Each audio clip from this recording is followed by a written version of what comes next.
Bom dia Brasil, bom dia Fortaleza, bom dia mundo. Eu sou o Carlos Emanuel e a gente está aqui para falar com você um pouquinho do mundo do futebol, o mundo do futebol que não está fora da realidade do dia a dia, da realidade mundial do que está acontecendo também na Ucrânia, na Rússia e em todo o mundo.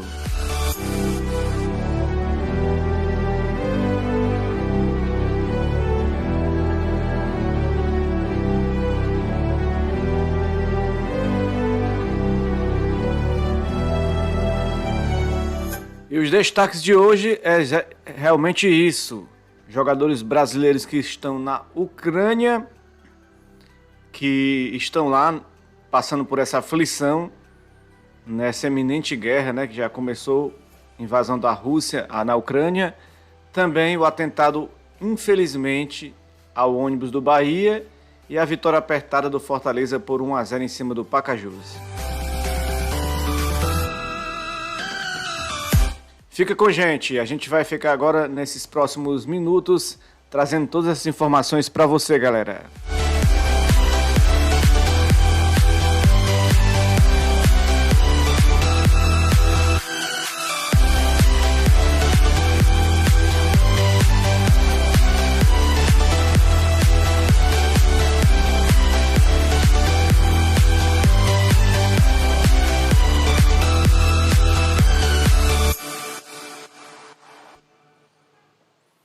E é isso, galera. A gente está aqui. Um bom dia para você, uma boa tarde também, uma boa noite, qualquer lugar do mundo que você esteja nos escutando. É um prazer estar aqui com você, estar aqui nesse canal do nosso Instagram do Bola no Rádio, né? Do Carlos Emanuel, a voz da imparcialidade. E a gente está aqui para falar sobre isso, sobre futebol, sobre o que acontece no mundo também, né, galera? A gente não está aqui alheio ao que acontece no mundo, né?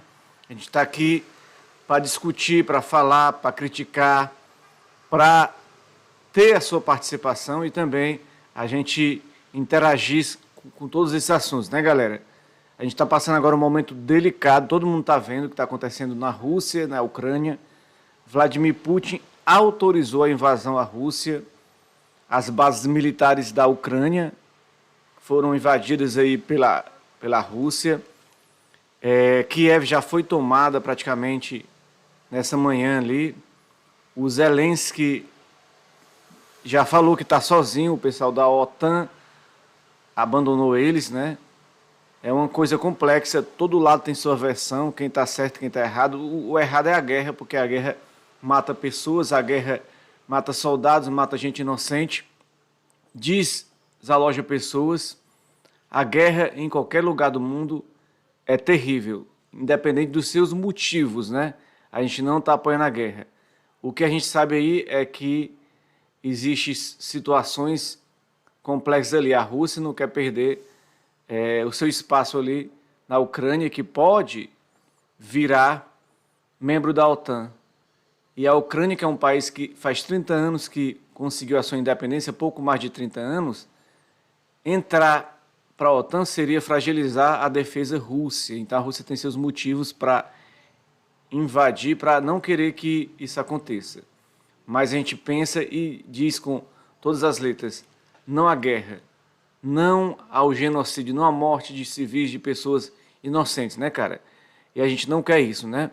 O que é que a gente vai falar um pouquinho? Tem jogadores brasileiros que estão ali jogando na Ucrânia. A gente vai falar um pouquinho sobre esses jogadores, que time eles jogam, como é que está a situação desses jogadores lá na Ucrânia.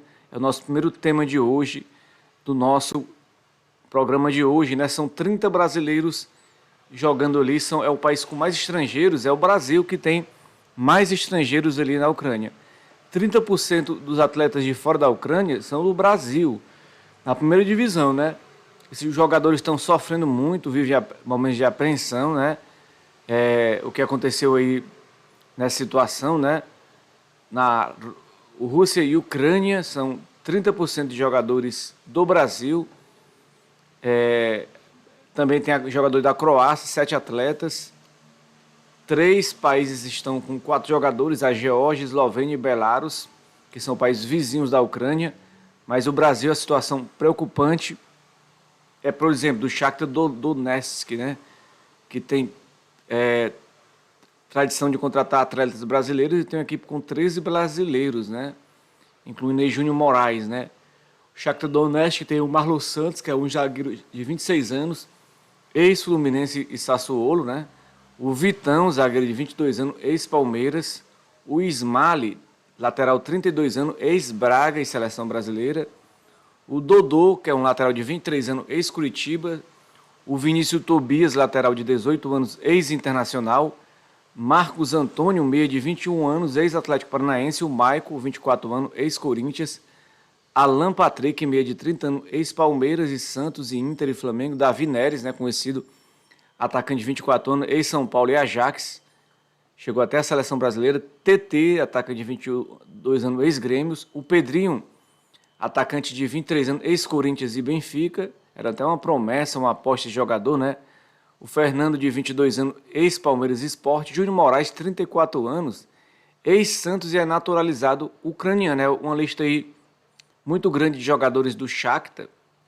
Aí uma lista de 1, 2, 3, 4, 5, 6, 7, 8, 9, 10, 11, 12, 13 jogadores que jogam só no Shakhtar, né? E tem o Zoria Luganski, que tem jogadores no Brasil, 3 jogadores, que é o Juninho, 26 anos, ex-Salgueiro.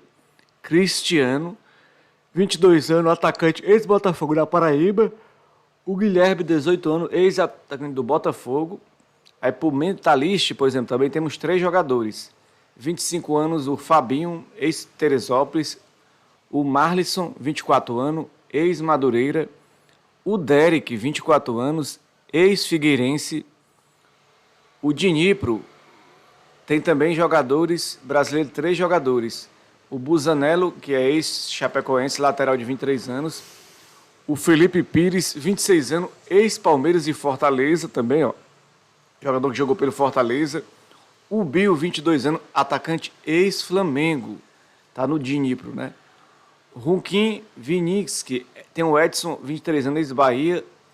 Thales Brenner, 23 anos, atacante ex-Fluminense Vila Nova. No Kolos Kovalivik tem o Diego Carioca, 24 anos, atacante ex-Lajadense. Renan Oliveira, 24 anos, ex-São Bernardo, atacante. No Dinamo Kiev tem o Vitinho, 22 anos, ex-Atlético Paranaense. No Voskla tem o Lucas Rangel, 27 anos, atacante ex-Londrina. No Chornomorets tem o Wanderson, 27 anos, ex-volante do 15 de Piracicaba. No Ichulets Petrov, o William, 25 anos, ex-zagueiro do Santa Cruz. Uma lista aí de jogadores grandes, importantes, que realmente são jogadores que estão passando por essa apreensão na Rússia, porque estado de guerra na Ucrânia, né? Tanques de guerra nas ruas, bombardeios aéreos, avanço nas áreas militares e também nas áreas do país, de outras áreas do país. É preocupante. O campeonato ucraniano com certeza paralisado. Jogos da UEFA Champions League, por exemplo, que como a final da Champions League, provavelmente vai sair da Rússia. Jogos da eliminatórias da Copa do Mundo vai sair também daquela região da Rússia, né? Porque é uma região que está um barril de pólvora. A OTAN, os países dos Estados Unidos e os países podem em qualquer momento atacar de qualquer forma aí a região da Rússia, né? Pode haver uma retaliação.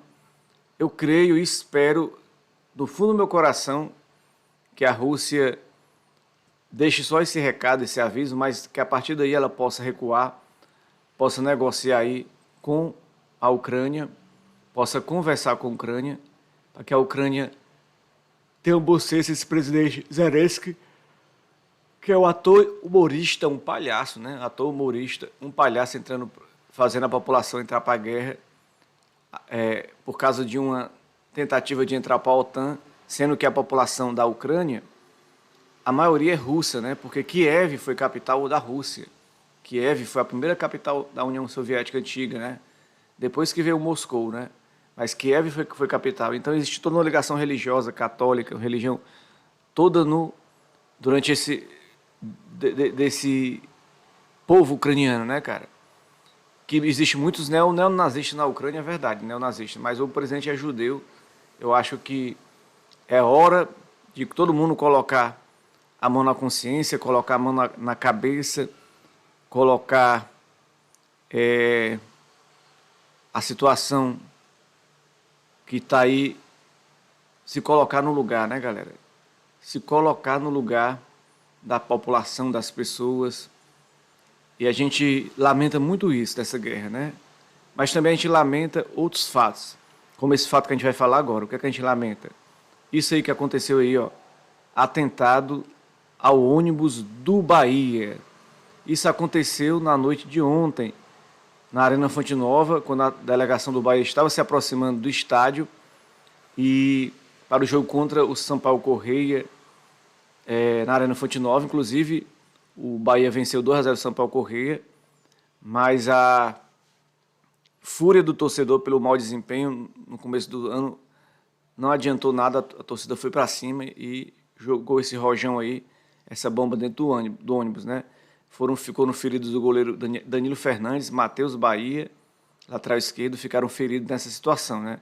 A Polícia Civil está investigando um ataque contra o ônibus do Esporte Clube Bahia. Ele foi atingido por uma bomba caseira, né? Na Avenida Bonocô, quando chegava na Arena Fonte Nova. Danilo Fernandes, como eu falei, Matheus Bahia ficaram feridos.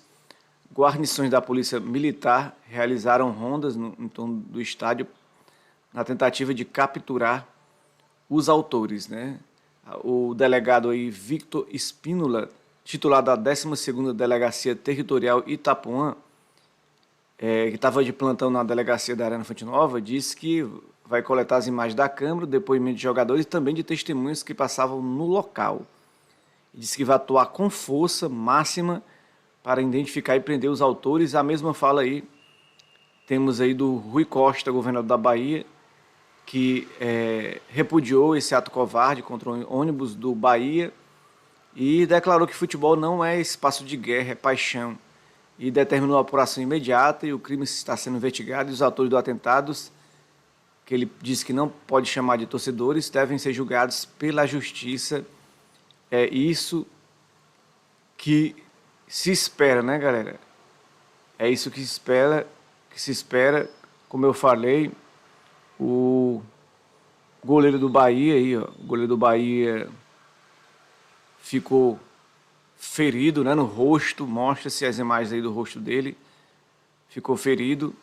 O Bahia se pronunciou nas redes sociais, né? Depois do atentado, ele fez uma nota, né? O próprio Guto Ferreira, técnico, destacou como uma imbecilidade o que o time fez, né? E o Bahia fez uma nota dizendo o seguinte: o Esporte Clube Bahia informa que uma bomba explodiu dentro de ônibus da equipe na chegada da Fonte Nova e atletas ficaram feridos. O caso mais preocupante é do goleiro Danilo Fernandes, atingido por estilhaço no rosto e já encaminhado ao hospital. O grupo discute se terá jogo, né? Na verdade, teve o jogo e o Bahia venceu por 2-0, né? O Danilo Fernandes passou a noite em hospital e o médico do Bahia atualizou a situação. O ônibus que levava os jogadores, né, foi atingido aí. O Danilo Fernandes ficou ferido porque alguns estilhaços de vidro resvalaram para ele, né? E, no caso aí, ele ficou ferido. O médico do clube, Rafael Garcia, atualizou sobre o estado de saúde do goleiro, que logo depois do susto teve que ser encaminhado ao hospital local. O Rafael contou que Danilo teve múltiplos ferimentos na face, no pescoço e nos membros inferiores, que precisaram ser suturados por conta do impacto do vidro na pele do goleiro e da violência em que os estilhaços o atingiram. O goleiro teve que ficar em observação para realizar exames complementares e passar por avaliação de um oftalmologista. Danilo foi o jogador mais atingido. Ele tinha lesões tanto nos membros inferiores, nas duas pernas, como em face e tórax. Por essa gravidade das lesões, a gente optou por levar ao hospital para uma investigação maior das lesões, com alguns exames complementares. Ele está bem, não teve nenhuma lesão grave, porém, passará a noite no hospital para o resultado de alguns exames e observação, disse antes de completar. A gente deu muita sorte, essa bomba poderia ter causado prejuízos muito importantes e sequelas permanentes no atleta, é o que declarou aí o médico Rafael Garcia sobre a situação, né? Já sobre o estado do Matheus Bahia, o médico contou que o lateral se queixou de uma irritação nos olhos. Que além do goleiro aí, teve jogadores também do Bahia que se machucaram, né? Vou botar essa imagem aqui do TNT Esporte, né? Jogadores do Bahia que foram afetados com a situação, também outros jogadores, e o médico atualizou aí, ó. Sobre o estado do Matheus Bahia, o médico tricolor contou que o lateral se queixou de uma irritação nos olhos depois de ser atingido pelos estilhaços. E em conjunto com a comissão técnica ficou decidido que ele ficaria de fora do jogo da noite, que acabou sendo vencido pelo Esquadrão por 2-0.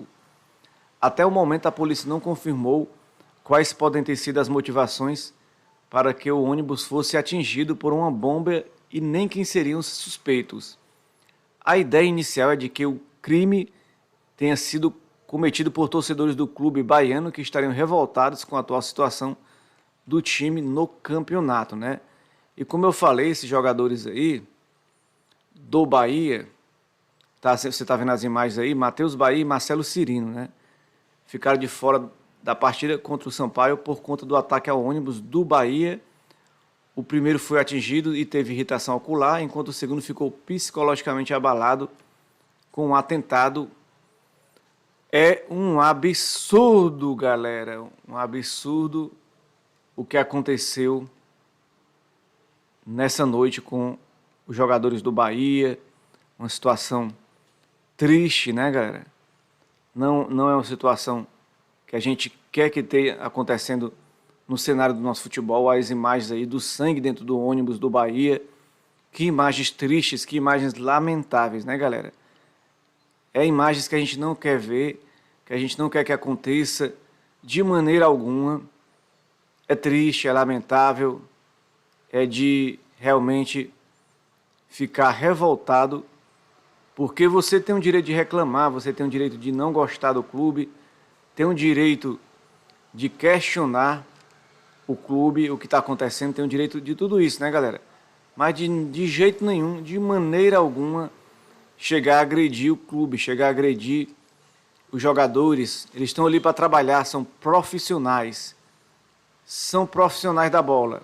Claro, não está tendo um desempenho legal, quer fazer um protesto? Faz o protesto. Faz o protesto de forma tranquila, faz o protesto de forma segura, de uma forma aí justa, pressiona com gritos de guerra, pressiona da maneira que você quiser. Mas não vamos para a violência física, para a agressão, galera. Vocês vão ser presos, vocês vão ser denunciados, vocês estão cometendo gravemente uma atitude revoltante. Não faça isso, não faça coisas dessa maneira. Eu acho que isso é revoltante, galera. Não haja com brutalidade. Pense na família desses jogadores. Por mais que você veja que esses jogadores não estejam desempenhando no futebol, cobre do clube. Deixe de ser sócio-torcedor. Pressione a diretoria. Mas não a violência, né, cara? Não é um momento de violência. O mundo está tão violento. O mundo está passando por tantas situações. É pandemia. É guerra. E ainda torcedores vagabundos vão para o estádio. Que se diz torcedor, não, são vagabundos. Veste a camisa de torcedor, mas são vagabundos que vestem a camisa do torcedor e vão para o estádio fazer o quê? Violência. Futebol é lazer, galera. Futebol é diversão. Se o clube não está bem, paciência. Mas não revolta, não ações dessas que podem prejudicar todo o trabalho do clube também, né? Tem profissionais ali, tem pais de família. Tem pessoas ali que estão vestindo a camisa do clube diariamente, tem diretor de futebol. Vamos parar com isso, galera, com essa hipocrisia. Vamos parar com essa idiotice. Isso não é legal, esse tipo de idiotice, né? Não é bacana. Vamos parar com isso. Isso não leva nada a lugar nenhum. Não leva nada para lugar nenhum. Não é hora de violência. O mundo precisa de paz. Precisa de tranquilidade. Precisa de amor. Precisa de compreensão. Precisa de uma paz para viver. Todo mundo tá vivendo uma situação ruim, né, galera? Vamos aqui parar com isso, né? Então vamos tentar falar um pouquinho aqui de coisa boa, né? Que é o futebol rolando dentro de campo. É isso que a gente quer falar. Fortaleza, você sabe, venceu de 1-0 o Pacajus na noite de ontem, né? Pelo Campeonato Cearense, semifinais de estreia do Fortaleza. Abre vantagem contra o Pacajus. Vai ter o jogo de volta, é claro, né? Mas o Fortaleza já começou na frente. Na temporada aí, o Fortaleza tinha até essa partida 6 jogos na temporada, 3 vitórias e 3 empates, agora tem 4 vitórias e 3 empates, 7 jogos, né? O Pacajus foi o terceiro lugar no estadual. Nesse jogo, De Pietri não jogou, com edema na coxa direita, né? O Fortaleza foi a campo com o Max Wallace, né? Você vê que o técnico Vojvoda apostando aí no Max Wallace. Tinga, Tite e Benevenuto, não mudou muito coisas atrás. Iago, Pikachu, Matheus Jussa, Lucas Lima, Juninho Capixaba, Romarinho, Moisés e Romero. Aí um ataque muito bom, 3 atacantes de destaque, né? O Romarinho com muitos gols. O Pacajus veio aí com o Jones, o Felipe, o Igor, Ramon, o Guto, o Carlão, Lincoln, Rairon, Edson, André, Casaco e Testinha. E a arbitragem, né, foi uma arbitragem feminina, né? Elizabeth Esmeralda Cordeiro dos Santos Gomes, que apitou a partida. Muito bom esse destaque aí, todo aí, né? E o Fortaleza no primeiro tempo teve mais oportunidades, teve mais posse de bola, teve um lance ali no primeiro tempo que houve para mim, um lance, uma falta em cima do Pacajus, que a arbitragem não deu, uma falta perigosa que poderia abrir o placar, mas a arbitragem não deu. E aí o Fortaleza não quis saber disso, continuou para cima, tentou aí fazer o gol, foi para cima. A gente viu o Lucas Lima se mexendo muito, o Romero se mexendo, né? O gol da partida que só veio ao segundo tempo, ali aos 7 minutos, né? Cruzamento do Moisés, uma assistência para o zagueiro Tite, né? E o zagueiro Tite fez de cabeça, aí o único gol da partida, né, galera? Assistência muito bonita, um cruzamento vindo da bola da direita para a esquerda, e o camisa 21 cabeceou ali no cantinho do goleiro, abrindo o placar. O Silvão Melo também jogou muito bem, mas saiu, aí entrou para a entrada Renato Kaiser, que estreou. O Matheus Vargas também entrou no lugar do Moisés, depois o Robson entrou no lugar do Romarinho. O Fortaleza tentou ir muito, né? Nos 29 teve como eu falei, teve o passe do Kaiser, o Robson fez o gol, mas foi marcado o impedimento aí no placar, né? E o Fortaleza conseguiu aí vencer de 1-0 o time do Pacajus. No primeiro tempo deixou um pouco a desejar, né? Um jogo fraco, né? O Fortaleza com aquele 3-4-3, atuou em rotação, né? Bem abaixo do que está acostumado. Juan Pablo Vojvoda não criou praticamente nada e passava a impressão de que venceria a partida no momento em que bem entendesse. O segundo tempo foi muito mal para o Fortaleza, mas fez o gol, né? O que importa, como diz um amigo meu ali, acolá, o que importa é o que interessa. E o que importa é a vitória do Fortaleza. O Fortaleza foi lá, mostrou futebol. O Romarinho também se destacou pelos lados. Movimentação bastante interessante do Romarinho, jogador que vem crescendo, né, nos últimos tempos, vem mostrando seu futebol e vem fazendo bastante coisas importantes para o Fortaleza, né, galera? Romarinho é um jogador que ficou no Fortaleza, a aposta do Rogério Ceni, e que vem agradando ao Vojvoda, né? O Juan Pablo Vojvoda gosta desse jogador. E é um jogador realmente que trabalha pelo clube, trabalha pelo crescimento do futebol, né, galera? Que a gente reflita mais nessa sexta-feira, véspera de carnaval, que não vai ter por causa da pandemia, mas vai ter nos clubes, né? Com certeza, carnaval de clube vai ter. E o seguinte, né, galera? Mas é isso. E o que é que vai acontecer? Vai acontecer que a gente espera um carnaval de paz, um carnaval de tranquilidade, um carnaval de abençoado para quem gosta de ir para a igreja, de folia tranquila para quem gosta de folia, né? Tudo isso, galera, para que a gente possa voltar depois do carnaval tranquilo, que essa guerra tenha passado, que a gente possa voltar do carnaval com a saúde bem tranquila, com a cabeça no lugar, que os futebol role no final de semana, que tudo vá com cuidado, com tranquilidade, com carinho. E a que a gente não pode ter uma situação dessa, né, galera? Situação em que o mundo está muito violento, o mundo está muito explosivo, né, galera? Muitas mortes. E para que tanta morte, para que tanta violência, né? Vamos cultivar a paz, cultivar o amor. Vamos viver em harmonia com os irmãos, né, galera? Vamos curtir nosso time de futebol com responsabilidade. É começo de temporada, para que essa agressividade dos torcedores cobrando loucuras para os times, né, galera?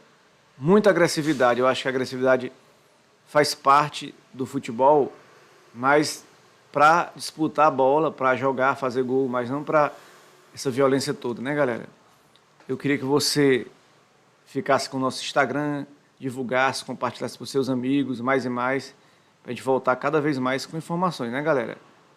E é isso que a gente tem a declarar hoje para você, nessa manhã de sexta-feira, uma boa semana para você. Eu quero que você fique com Deus, que Deus abençoe sua vida e bye bye, galera. A gente vai ficar por aqui. Tchau, tchau.